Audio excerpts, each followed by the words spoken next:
mo fẹ́ yìnbọn pa ìyàwó mi nígbà tí mo gbọ́ pé ọmọ mẹ́ta tó bí fún mi kì í máa ṣe tèmi. agbábọ́ọ̀lù orílẹ̀-èdè Ghana nígbà kan rí Odate Latte òun mà ti sọ pé ìyàlẹ́nu ńlá mà ló jẹ́ fóun nígbà tó mọ̀ pé ìyàwó òun rèé ọmọ mẹ́ta tó bí fóun kì í máa ṣe tòun o. nínú ìfọ̀rọ̀wérọ̀ kan láìpẹ́ yìí ni Latte ó mà ló mà ti sọ pé ọ̀rọ̀ náà máa dùn tó bẹ́ẹ̀ gẹ́ tóun fẹ́ sínú ìbọn bolẹ̀ fún obìnrin náà. òun ni Ọlọ́run ni kò jẹ́ kí òun ṣe ohun tó wà nínú òun. ó ní bí bẹ́ẹ̀ kọ́ bóyá òun bá wà nínú ọgbà ẹ̀wọ̀n báyìí.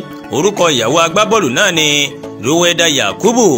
iṣẹ́ eré orí ìtàgé sì ni obìnrin náà yàn láàyò ṣáájú ìgbéyàwó wọn o.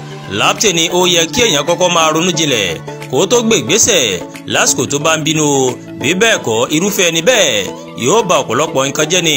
inú ìfọ̀rọ̀wérọ̀ kan lójú òpó YouTube Latte tó ti fi àkókò ìgbà kan gbá bọ́ọ̀lù fún Anderlecht àti Aston Villa ó mà sọ pé òun ti lọ mú ìbọn òun lọ́jọ́ náà àmọ́ ó ní òun tún èrò òun pa lẹ́ẹ̀kejì ni kò jẹ́ kí òun dáná ìbọn yá obìnrin náà ní ọjọ́ náà lọ́hùn-ún. gẹ́gẹ́ bí ohun tó mọ̀ sọ ó ní kì í ṣe ohun tó rọrùn kí ọkùnrin gbọ́ pé ọmọ mẹ́ta tí ó ti ń tọ́jú láti inú oyún kì í ṣe ọmọ bíbí inú òun o.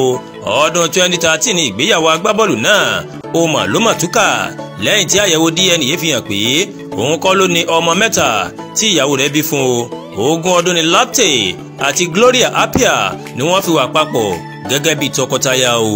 Àdúràgbà Olúwatóyìn lóníròyìn yín ẹ ṣé púpọ̀ tí ẹ̀ ń wo Ẹ̀yà Yorùbá TV o.